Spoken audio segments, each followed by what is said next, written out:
Ruka hosting the first round of the cross-country. So there you see the conditions. And hard-packed snow, about as quick as it gets. Let's have a look at the course profile. What do you make of this, Mike? The big climb out of the stadium? It's some journey, isn't it? Look at the descent from the flat stadium, then you've got the climb to the right as we look at it, and then you come up to this final section where you've got two large climbs. The first one, we've got the camera at 3.1, and then the final rise again up into the stadium. That's okay once, 3 times is a test. So again, pacing, we saw some pacing in the women's team where some faded. They'll have to get their pacing right over 15. Yeah, even Johaug showed the course respect. There you see the two British competitors, Annie Musgrave, Andy Young, going 13 and 18. Both of them qualifying for the top 30 of the sprint yesterday. That's a turn up for the books. Didn't get through the first round, which was disappointing, but we always say their freestyle is better than their classic. I think maybe we should stop doing that. You can't go on making excuses. But they were impressive performances nonetheless. And for Andy Musgrave, Mike, classic style, 15K, top 20 respectable, top 15 brilliant. Absolutely, and we have seen in freestyle him here giving us a top 15 result, which is outstanding. Classic last weekend, he was a little off the pace in Norway, but I think he's capable, well capable of a top 25. Did well in the freestyle race in Barstolen last week. Andy Musgrave, and if you're top 11 in the North, come back 15Ks later. Yeah, I like these shorter courses.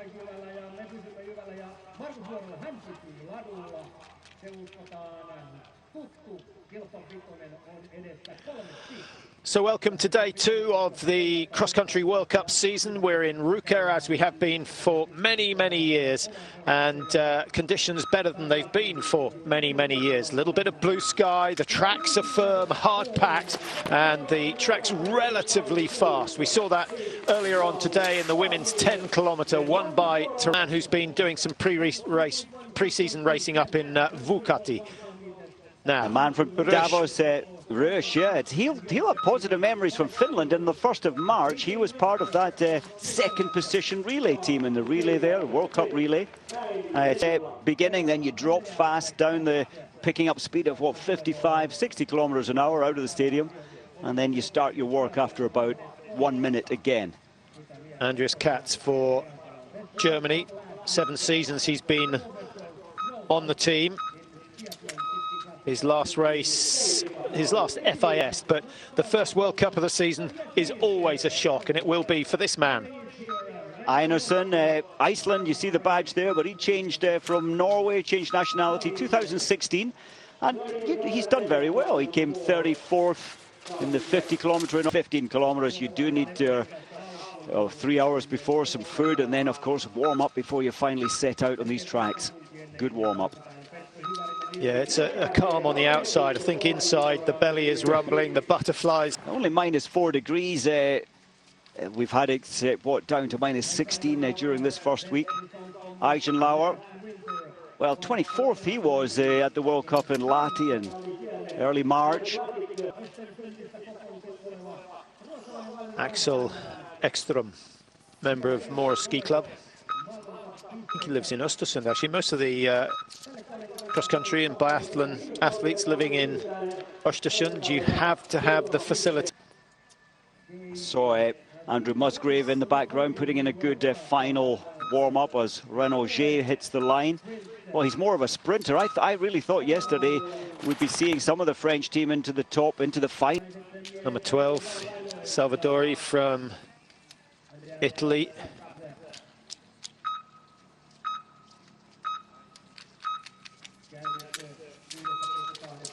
Be out for a top 10 today. Yeah, did pretty well at the Junior World Championships last year, but that victory last weekend was a big shock. Dominic Burry. Well, here's his stronger angle. A lot of people, it's their freestyle a little stronger than classic.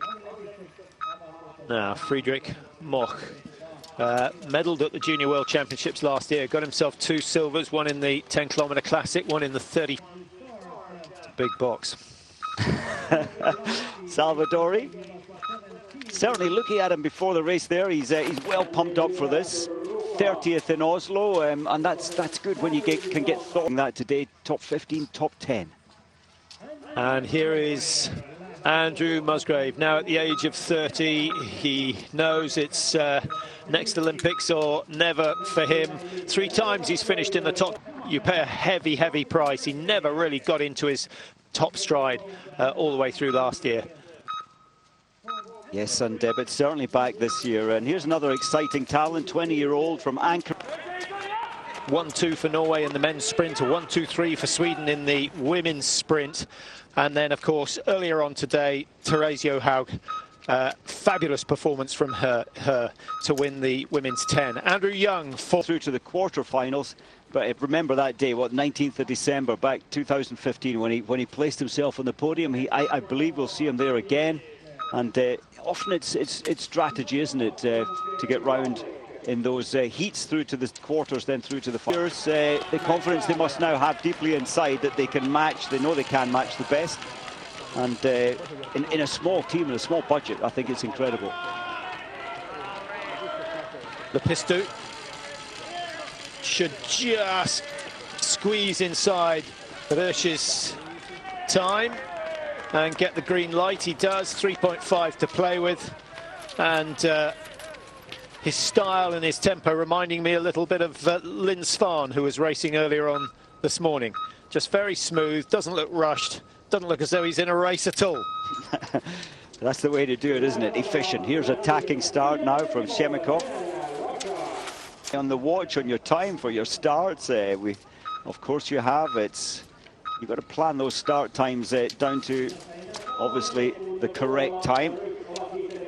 Lapuri, good aggressive start, the man from La Clusaz, but they know they can win. They're pushing the limits all the time. Backscheider for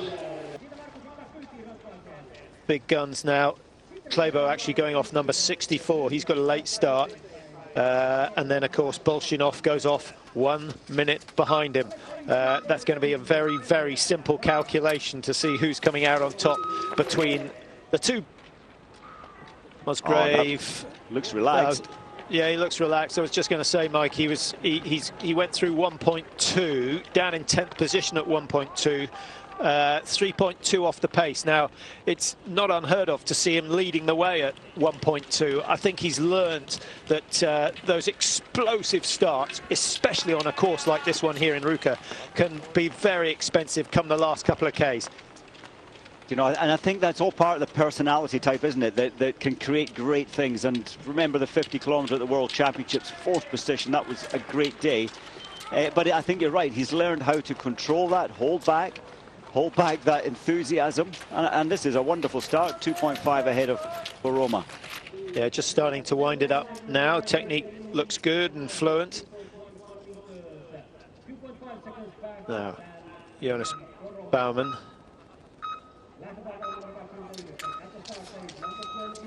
Come December, you won't recognise any of these athletes once the moustaches come off. The calm before the storm there in the warm-up pen. Clement Paris. It's only 64th in the sprint yesterday.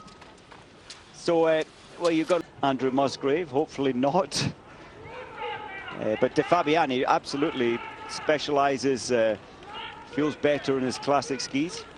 In fact, he may well just slide ahead of Andrew. Who do you think the best Italian classic skier of all time? Are we going Albarello or during his era? Oh, but when Desault, those little legs of Desault, when they got moving classic, he could create some tempo. Who knows how far into the season we're going to get. What have we got? 33 races scheduled for the year. Well, it certainly feels good, looks great to be back, and so many people saying, oh, wonderful to see sport again. And so I think it's It's very good, very brave for the FIS. Have the flat in the stadium, the fast descent, and then you're out on your way for 15 kilometers. Well, I thought that looked like the fastest start we've seen so far today. A really hungry start from Tunseth.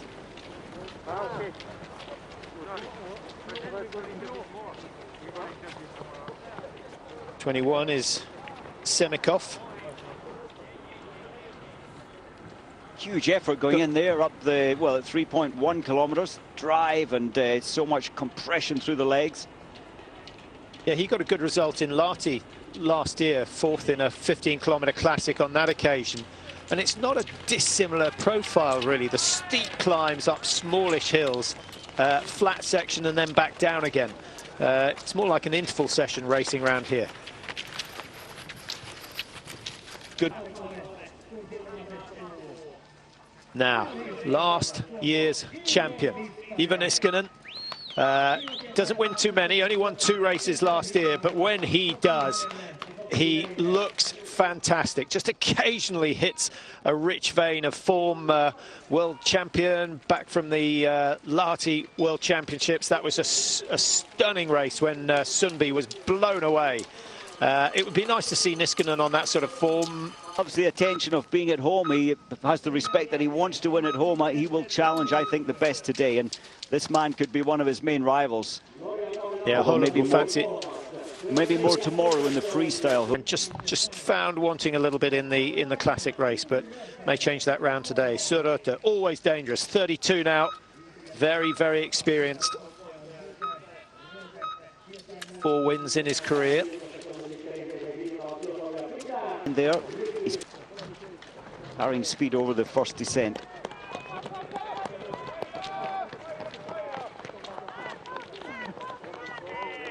No, I think, sorry, Paddy, the survey so far, the Russian team, the early starters from Russia look phenomenally strong. The form looks good.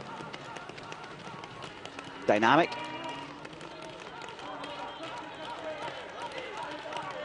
Chasing down Shemikov's time. And looking like he's going to surpass that time. Yeah, he looks as though he's got at least 4 seconds, maybe more. He has.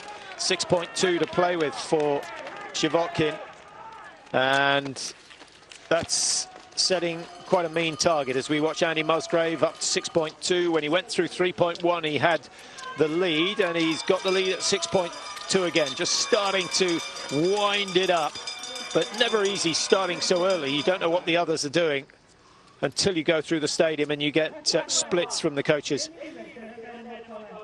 Iversen did the full quota of racing yesterday and looked exhausted at the end of that, so he might be suffering a little when it comes to the 3rd lap.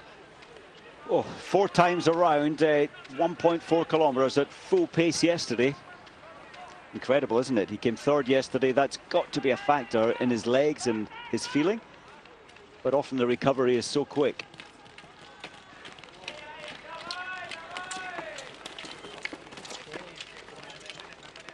Belov, remember that win, that victory is only won in Davos. I think it was just like 0.2 of a second ahead of Sundby. That was freestyle in Davos a couple of years ago.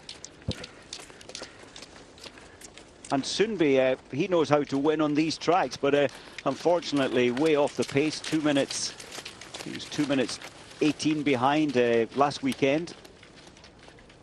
Over 15 kilometers, so he wasn't on the flight here.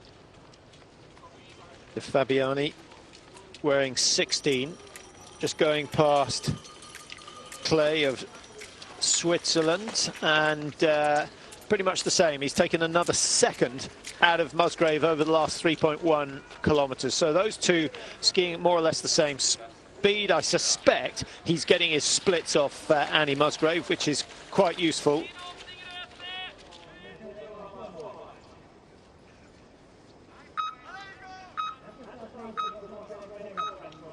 Koda.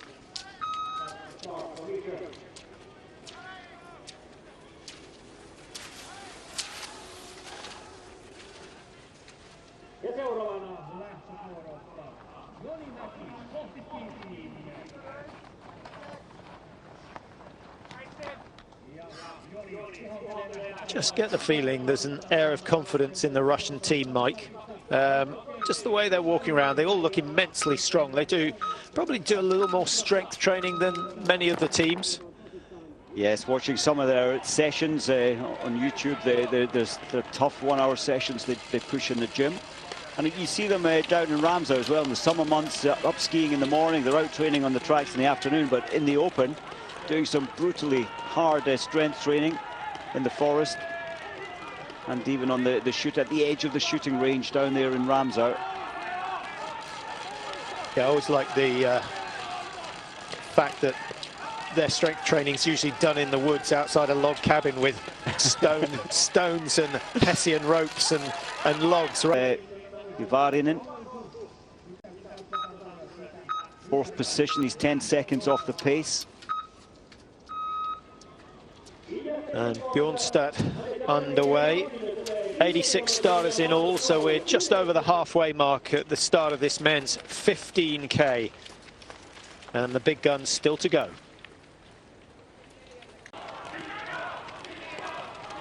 Welcome back to Ruka. Still early days, really, and we're just starting to see some of the bigger names go through 3.1. None much bigger than Niskanen, the winner from this event last year. And he'd love to do the double. It's not going to be easy. What sort of form is he on? Down in third place. That's okay. That is okay. But Mike, when he wins, what's his normal tactic? Yes, I think when we've seen those wins, he attacks so hard, or much harder than that from the gun, and we often see those early times being his, taking ownership of the race early on, but still well in contention. The Russians, you mentioned them, well, we've got 5 at the first marker. It's nearly all the Russian flags, actually, in the top 8, except 2 Finns, so 6 Russians in the top 8. They're on form, so I think it is a good start from Niskanen. He's 5 seconds off the pace at 3.1.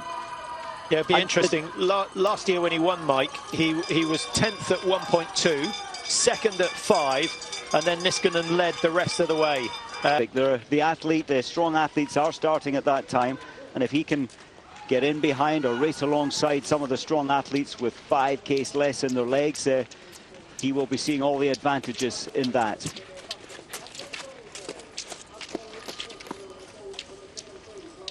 Belov. Again, not even half distance. You just feel that Belov and a lot of his teammates have more to give during this race. They'll try and open up the pace as they progress along the track. He's caught up with Jonas Dobler, man from Traunstein.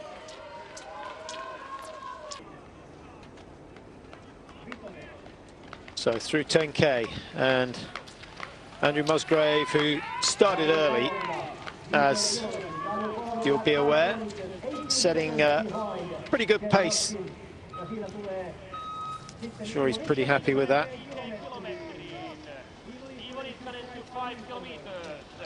Yes, easily the lead time at this moment, this part of the race.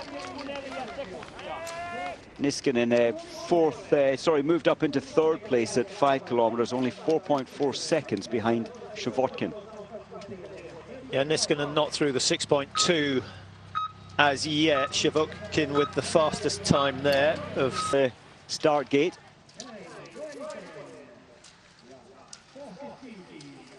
Ikonen sandwiched between the first and second place skiers yesterday. That's a tough place to start, but an opportunity to feed off Klæbo in the early stages of the race. Here he is, denied the overall World Cup win last year.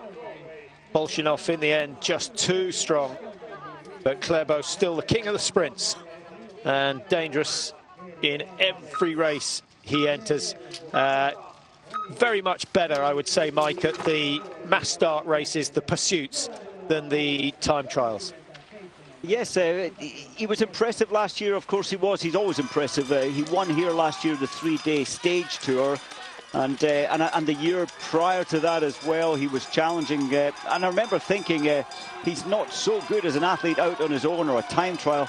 but he's proved me wrong every time. He is a top-class athlete in sprinting and in distance racing. And I think that Klæbo will be wanting some revenge for his second place yesterday. Fresher. Yeah, that's a luck of the draw as we see Alexander Bolshinov wearing the red bib. The World Cup winner last year, the overall. He won the Distance World Cup as well. And I remember in the early, hungry athlete. And I expect to see him at the top level for a number of years to come. Yeah, very much. It's good to see it. 10 kilometers, 2 British flags, first and second. It might change now. But yes, Andrew Young leading the way at 10 kilometers with Andrew Musgrave just 5 seconds behind him. And now they've moved down to second and third place. And then when they go through 3.2, we'll get some indication of the 5 or 6 athletes in a position to challenge for the win here.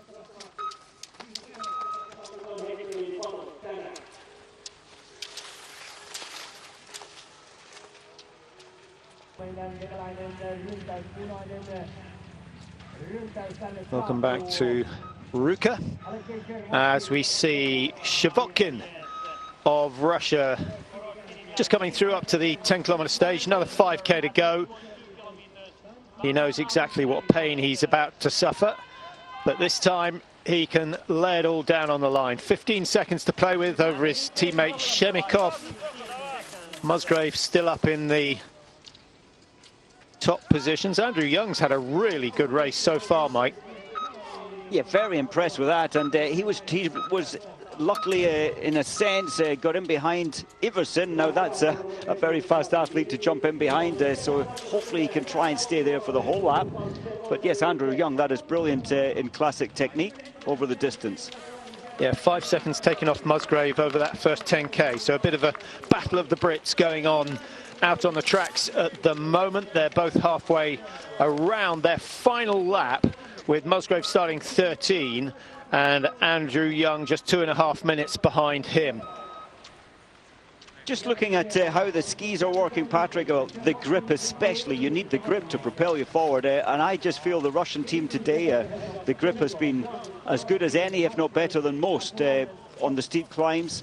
We saw Belov there almost staying in the tracks all the way up that incredible climb back up into the stadium, so no problem at all there grip-wise. Are they losing a little on the glide? They may well be with that kind of grip.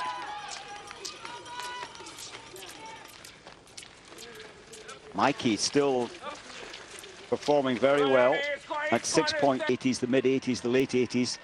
Not quite as much bulk on the shoulders. Sprint racing has brought that in, as well as the benefits of double poling. It's been taken to a completely different level. Eric Valnes has the effort yesterday, knocked a lot of the fight out of him. 15 seconds down. Minute behind. He has no choice but to make the Russian wonder, to put some element of doubt into Bolshinov's mind.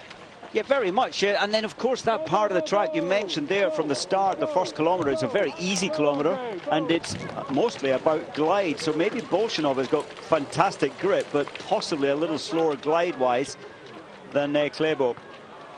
Well, I think you're right, because 15 seconds to play with. He's still got some 30 meters to go.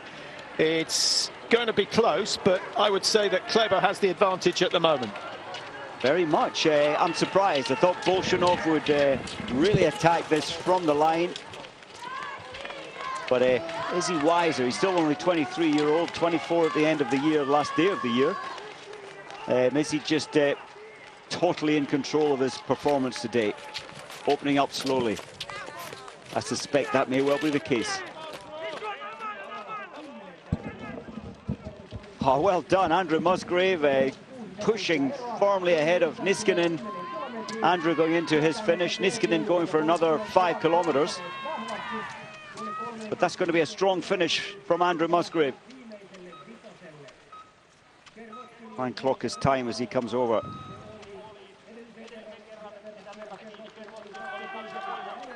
So Niskanen is our new leader at 10 kilometers. An early start for him relative to the... In freestyle, Of course, they can be much higher, but some athletes were using poles the same height as their total height. Just allows you more purchase, more power through the upper body.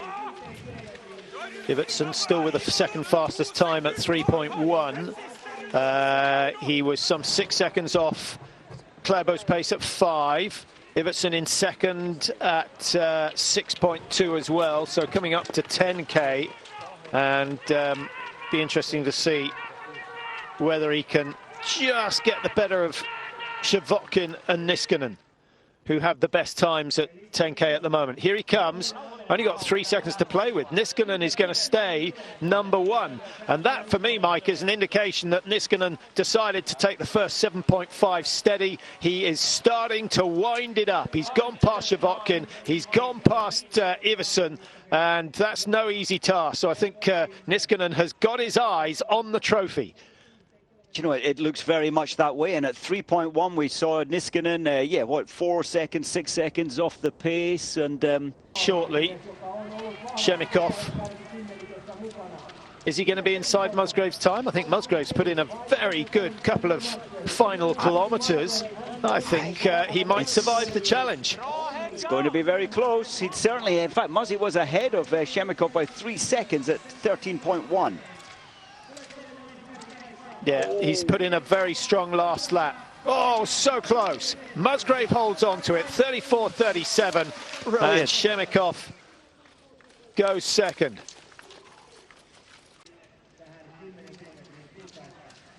Welcome back to Ruka, just in time to see Piroshkin.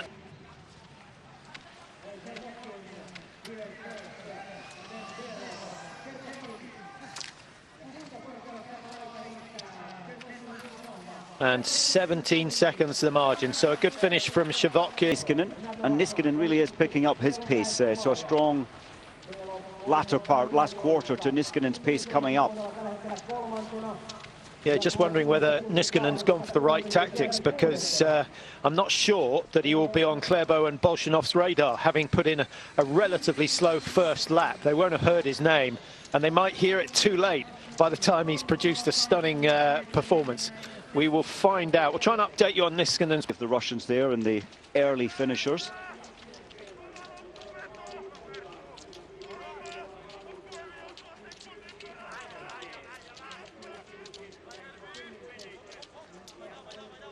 Well, that must feel good, the final climb. Well, it never feels good, the steepness of this hill, but the fact is you're coming into the closing stages on this undulating course.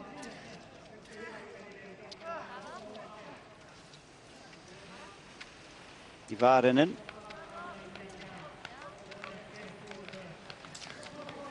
can see Andrew Young just above him. Andrew only 50.5 behind, 18th position, and of course 5.2 behind Shavotkin.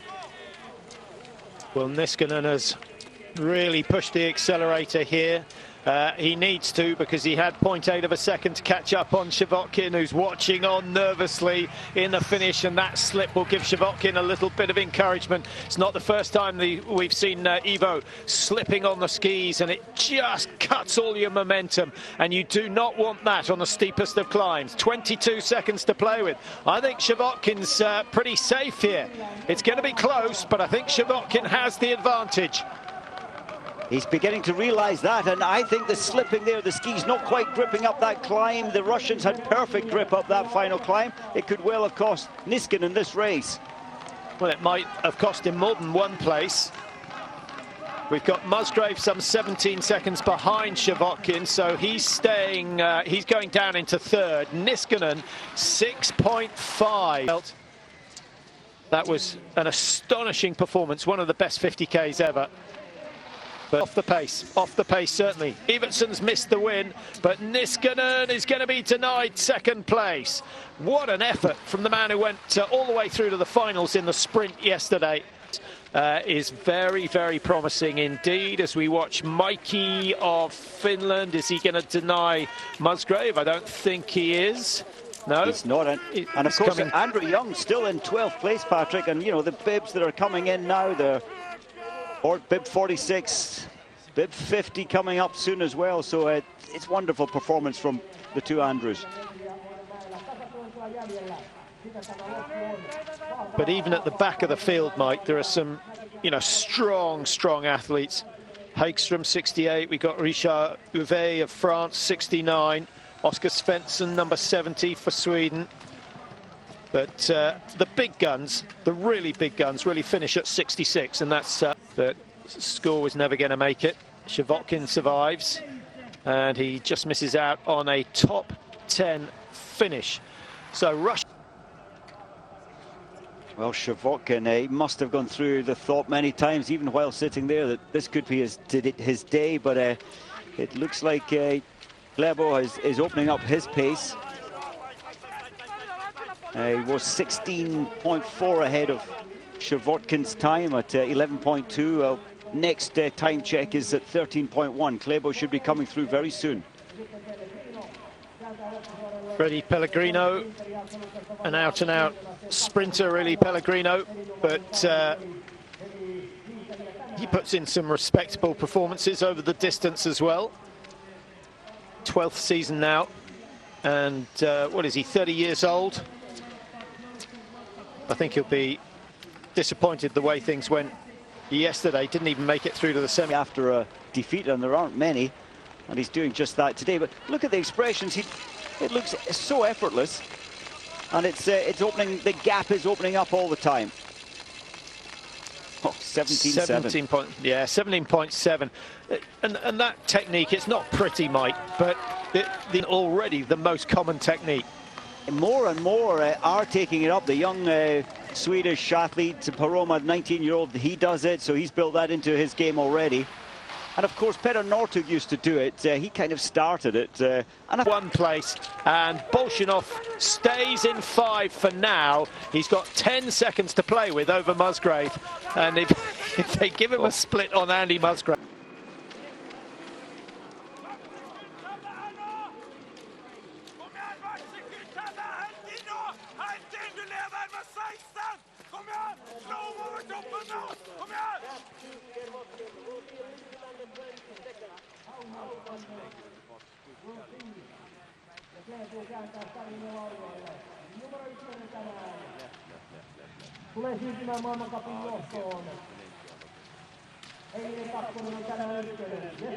Klæbo, 26 seconds to play with, 15 in hand last time we saw him.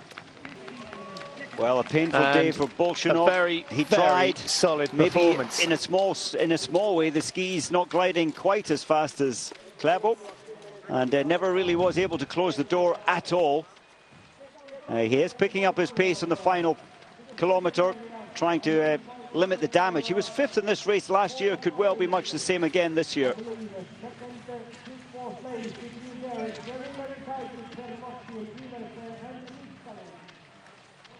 So coming up for his finish, Bolshinov, well, he's actually pulled some, I was going to say some decent time, not enough though, but enough to finish on the podium, just putting Iversen down. And at the end there, he didn't even look physically over-exerted. So has he got a lot more to give tomorrow, Klæbo? But Bolshinov pulling back in the latter stages from 5th up into 3rd position, always has the fight. And there'll be a huge smile on Andrew Musgrave's face in 6th position, his best ever classic race, 32.8 behind. And Andrew Young in 16th place, only 1 minute and 5 seconds behind. So some surprises in the race today. The Norwegians with Klæbo at the top, they will be very happy with that. But looking further down, we've got the next Norwegian is Høland in 10th place.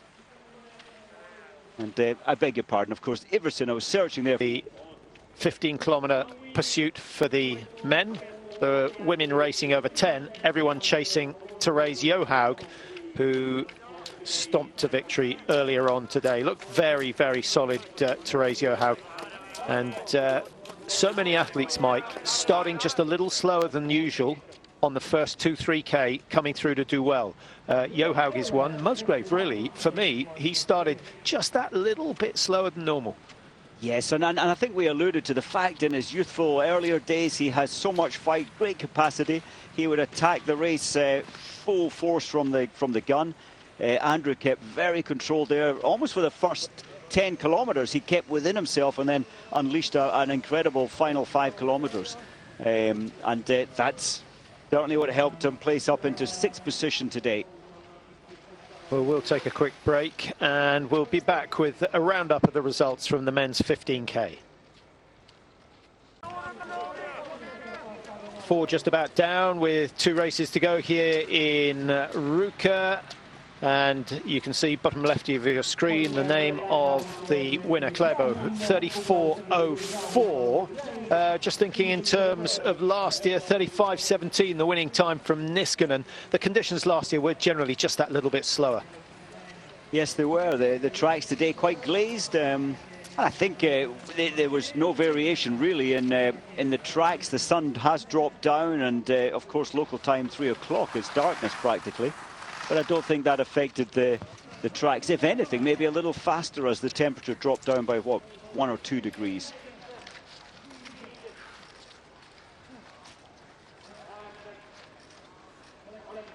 Exhausted Grate across the line. I think he'll be disappointed, 2:38 behind. Yeah, he showed a lot of promise at Bruksvallarn and produced a couple of really good results, Grate. And I would have thought he was expecting to be within a minute of the best today.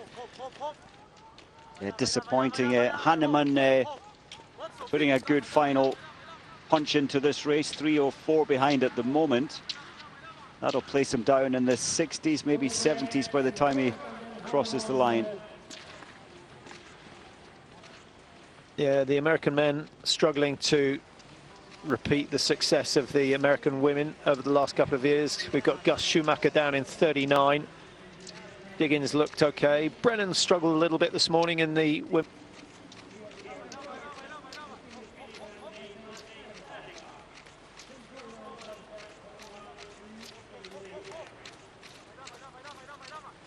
So just to recap, as this is part of a mini tour, 3 races all counting towards the tour title. Klæbo, having finished 2nd yesterday and 1st today, leads by 26 seconds over Bolshinov. Evertsen in 3rd. We've got Shavotkin in 4, and then Niskanen in 5. They're the only men within a minute of Klæbo at the start of tomorrow's 15K. Now, Mike, 26 seconds, that's an awkward margin to have. Does he go for it, or does he do what he's usually done in the past, which is just ski steady for 10 and then out-sprint everyone at the end? As you say, it sounds like a massive margin. It is a comfortable place to be, but he can't back off. And so easily, if you back off too much, you can be absorbed by 15 seconds. Then they're on his case. So I think they'll be advising him to keep that margin to 20 seconds. Don't let them get closer than 20, 15. Then you're in danger if the pack gets close to you, or those chasing. It won't be a pack. There's not that many. So it's going to be an interesting one. Well, I hate to disagree with you this early on in the season, but I'm absolutely convinced he is going to play 10K steady, let the pack catch him, and then just show his class over the last bit. The only thing that might stop him doing that is the fact that he got out-sprinted yesterday. A risk of tripping, getting in the way. Who knows? We'll see tomorrow. Well, yeah, you'll have to join us in 24 hours' time to see what he does. There are the standings from today's 15-kilometre. Klæbo, Shavotkin, Bolshinov are the men on the podium. Evertsen, good, strong finish by Evertsen, but just missing out on the podium. Great news for Britain. Andrew Musgrave in 6, Andrew Young in 16. That is astonishing.